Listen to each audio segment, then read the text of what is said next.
Bom dia, e eu volto às manhãs da Taba TV para continuar a falar dos transgênicos, mas dessa vez aqui do Brasil, né? Os transgênicos, como eles entraram no país, né? Entraram ilegalmente, sem fazer alarde, vindos da Argentina e uma forma assim meio experimental, através de produtores gaúchos. A permissão por medida provisória se deu em 95, mas foi derrubada 3 anos depois por uma ação judicial. Quer dizer, foi totalmente proibido. E não, ninguém queria o transgênico aqui. O embargo durou quase uma década, até a aprovação pelo Congresso da Lei 10.688, legalizando aí o seu cultivo. Isso foi em 2003, no governo do presidente Lula. As primeiras sementes trans foram da soja, exatamente aquelas que eu mencionei na semana passada, e conhecida como Roundup Ready, inventadas por uma empresa que vocês também já sabem o nome, que eu chamo da nociva Monsanto, uma empresa pela qual eu nutro absoluta aversão, pelos crimes que eu já mencionei contra a humanidade, e com destaque para o desfolhante laranja. Com toda a polêmica rumorosa no mundo inteiro, e com tantos ferrenhos opositores e amigos e amigas do meio ambiente, a medida provisória liberou o plantio da soja, dispensando o licenciamento prévio e também dispensando o estudo do impacto ambiental para tal finalidade, né? Gostaria de mencionar o parecer e estudos de instituições sérias, como o CNBio, que é o Instituto Chico Mendes de Conservação da Biodiversidade, da Fundação Oswaldo Cruz e da Conjur. A Conjur é uma revista eletrônica que é uma espécie de consultor jurídico. Mas eu vou falar essencialmente sobre a Conjur, porque a Conjur discutiu o princípio da precaução, que é um princípio previsto na Constituição. Precaução, o nome já está dizendo. E que foi absolutamente ignorado na medida em que se liberou esse plantio. Porque a Constituição diz, não pode ser liberado alguma coisa que ninguém saiba do que é, quais as consequências, etc, etc, né? E mesmo assim se liberou. Então, foi uma medida contra a própria Constituição, né? Então, e não houve estudo adequado, não houve o estudo do impacto negativo, não só ao meio ambiente, como aos futuros consumidores dos alimentos. E a Conjura indaga como é que uma semente pode ser liberada tendo sido produzida por uma empresa que inventa uma fórmula secreta de monopólio, hein? Uma vez que suas sementes só funcionam com um único herbicida, que também foi inventado por ela, Monsanto. Ou seja, a semente da Monsanto só resiste ao herbicida da Monsanto. Como assim? Isso mesmo que vocês ouviram. Né? É que dentro da semente, como eu mencionei na semana passada, foi infiltrada uma bactéria aliada e alterada para ficar imune aos efeitos perigosos do veneno usados no glifosato, que é o agrotóxico vilão. No início, tudo funcionou dentro daquele script programado da Monsanto. E as colheitas tiveram rendimento superior a qualquer outro. Mas, aos poucos, a natureza que vai sempre se adaptando a tudo, né? Ela também se adaptou ao glifosato, o vilão. E ele perdeu a potência, ela já não estava mais dando bola para ele perdeu a potência. Então, não adiantava mais nada, porque a natureza está sempre sendo nossa aliada, né? E ela até nunca cobrou royalties pelo uso anual das sementes de todo tipo. Mas a Monsanto resolveu tirar essa prerrogativa natural e milenar e passou a cobrar royalties pelas sementes. A cada safra, mesmo que agora o glifosato tenha deixado de ser o bambambam da zona, e mesmo usado em proporções cada vez maiores, já não dá conta do recado, pois as ervas daninhas, danadas da vida, é uma brincadeira que eu faço, danadas da vida com o glifo, vem lhe dando rasteiras infernais. Daí porque a Conjur diz que nós estamos lidando com experimentações perigosas ao mudar a estrutura do DNA, introduzindo novos dados em diversas cadeias ecológicas. E no terreno da defesa ao meio ambiente, a lógica agora se inverte e há que se seguir o terreno da precaução, uma medida jurídica. Daí porque o ônus da prova agora se inverte e é preciso obter estudos que demonstrem que se pode ter segurança de que o produto não vai causar danos ambientais. Ou seja, em resumo, a Monsanto teria que dar essa prova, né? Que é uma precaução. Nós deveríamos exigir que ela nos desse essa prova. O espantoso é verificar como, em menos de 2 décadas, o Brasil virou praticamente o campeão dos transgênicos, junto com os Estados Unidos. Porque tudo isso da Monsanto, todo mundo já sabia, gente. E como é que deixaram a Monsanto entrar no Brasil? Porque a Monsanto entrou décadas e décadas depois, sabe? Não foi assim, ignorando, ou então não queria saber mesmo, né? Então, tendo entrar os transgênicos e tendo a soja como carro-chefe. O pior transgênico seria a soja, né? Segundo os dados de 2017, a cultura trans, aqui no Brasil, já ocupava 93% das áreas de cultivo, principalmente de 3 produtos aqui no Brasil: a soja, o milho e o algodão. Apenas a soja já ocupava 32,7 milhões de hectares de terra. E a produção dessa soja, 97,5% de toda a produção de soja no Brasil. Depois, o milho passou a ocupar 10,4 milhões de hectares, né? Mas, aqui no Brasil, a gente cultiva 2 tipos de milho diferentes.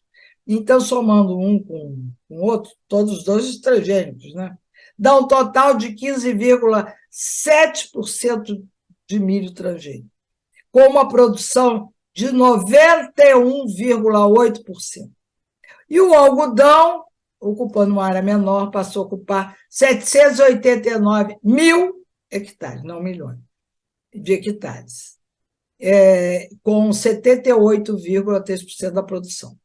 Como já foi dito, a adaptabilidade da natureza, a natureza se adaptando, mesmo com a grande potência do veneno, acaba exigindo, também já disse isso, estou reafirmando, exigindo uma doses de glifosato cada vez maiores. Para quê? Para fortalecer a cada ano as ervas super daninhas, né? Porque elas vão pegando fôlego e ficando cada vez mais fortes. E os super insetos também, que cada vez ficam mais vorazes. O Brasil, e aí como é que vai ser? Como é que você vai resolver esse problema? Como é que o Brasil resolveu?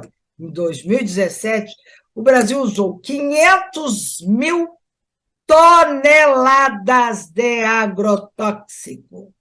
Isso significou um gasto de 8,8 bilhões de reais. Não, de dólares. Por outro lado, vem o prejuízo do solo, o grande vetor do equilíbrio ecológico. E por quê? Porque os organismos que vivem no solo, eles criam um ambiente favorável a todo o ecossistema na realização de suas funções. Seja a decomposição de toda a matéria orgânica, a qual podemos chamar de compostagem natural. Eu faço, na minha casa, faço compostagem, mas eu vou colocando terra, vou colocando folha de verdura, que não é boa, assim, que sobrou, ou as cascas de legumes, etc., eu faço uma compostagem.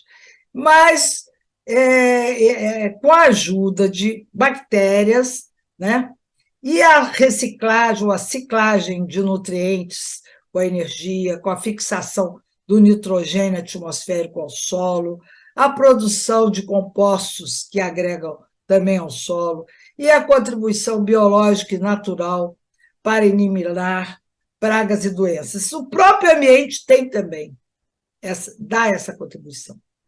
A microfauna é formada de minhocas, todo mundo sabe que minhoca é ótimo, né?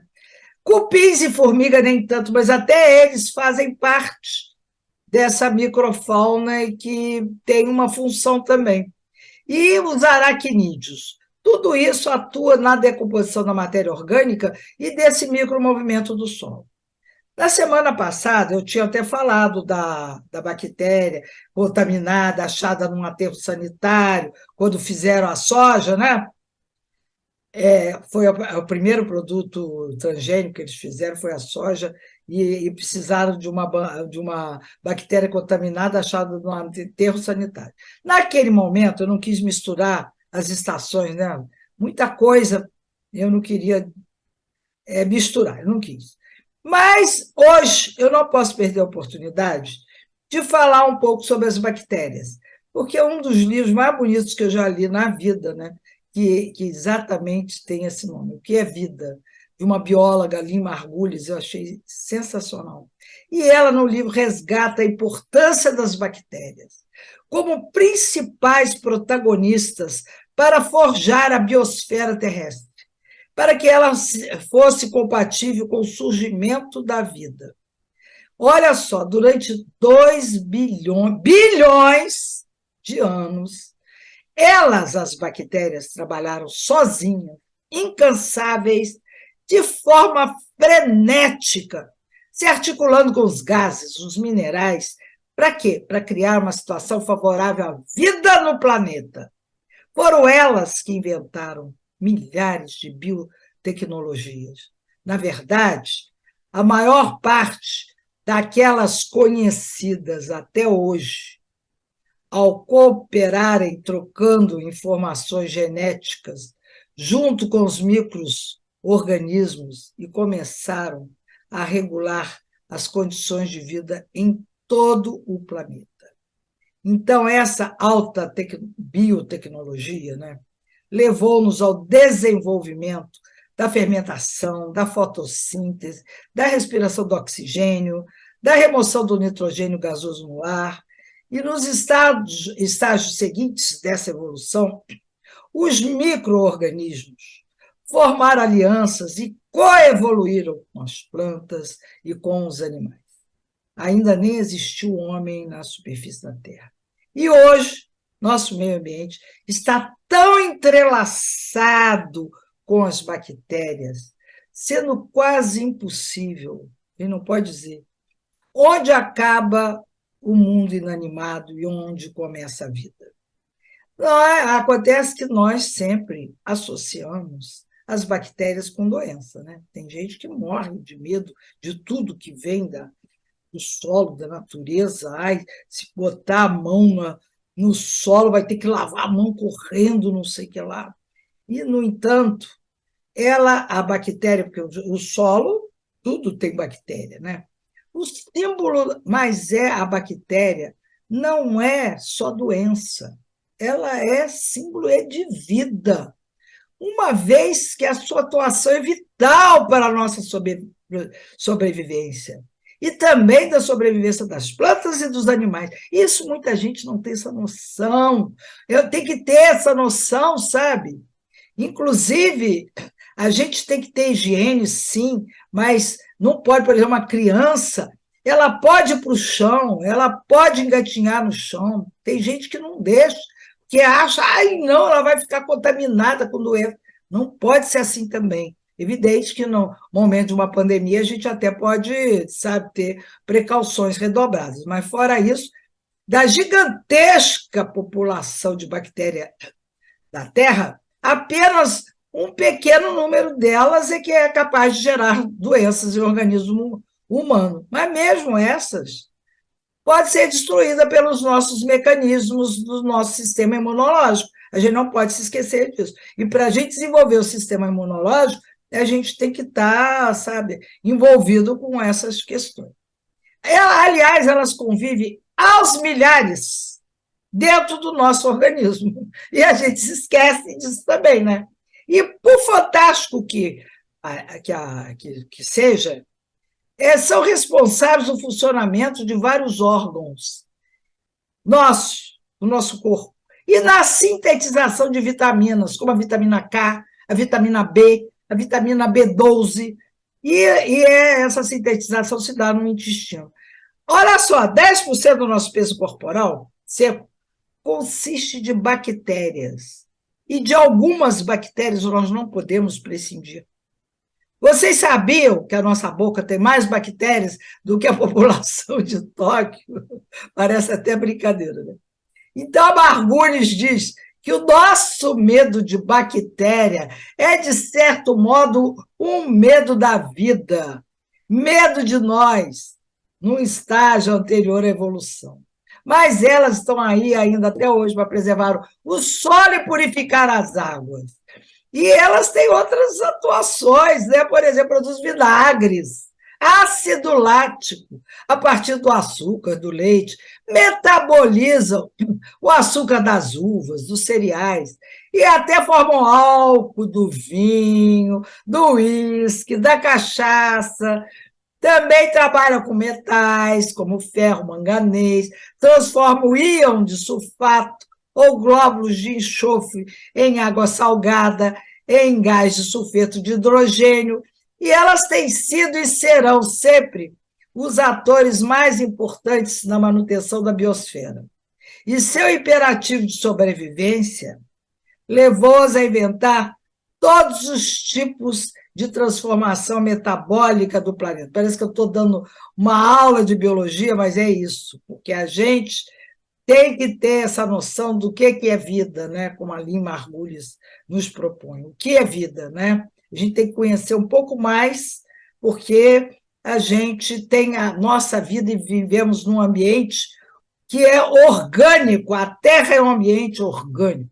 Voltando aos transgênicos, a nossa preocupação é que essa interferência humana, se não for feita com critério, com sabedoria, com conhecimento, pode contribuir, sim, para modificar o sábio processo milenar da natureza, e se vê não mais que, de repente, invadida, ameaçada por intervenções espúrias desse animal chamado homem, né? Outra questão inadmissível que fere o direito dos cidadãos é a PL do Senado, desculpe, desobrigando a rotulagem dos transgênicos. O que é isso? Ou seja, podemos estar comendo gato por lebre sem ter disso a menor consciência. O que é a rotulagem? Você ir no supermercado, por exemplo, está lá, vai comprar um produto, tem lá um T. O que quer dizer o T? Esse produto é transgênico, então você pode comprar se você quiser. Mas se você tem consciência que o transgênico ainda não foi devidamente testado, você aí não compra, deixa mais para o futuro, né? É possível, inclusive, que a incidência de câncer em animais, que a gente não ouvia falar de câncer em cachorro e em outros animais ainda, principalmente os cachorros domésticos, quem sabe que tem a ver com a mistura de transgênico com as rações modernas? Muita gente levanta essa hipótese. Além disso, uma infinidade de produtos para o consumo humano, com misturas que levam soja, ou levam milho, ou levam açúcar, pode ter desencadeado uma epidemia cancerígena de todos os tipos aí para os humanos. Diariamente eu recebo notícias de pessoas próximas a nós, ou conhecidas do público, que faleceram vítimas de câncer. Vamos nos organizar e exigir a volta do rótulo T nas embalagens dos alimentos que nós consumimos? Isso é nosso direito e é dever do governo não nos sonegar essa informação, não é mesmo? Então, eu fico por aí, acho que já vendi meu peixe contra os transgênicos. Evidentemente que, se você sabe que o Embrapa está fazendo uma pesquisa, e se você confia na Embrapa, e seu produto veio da Embrapa, até tudo bem. Agora, vindo da Monsanto, que agora é Baia, Baia é Monsanto, não, pelo amor de Deus, eu não quero.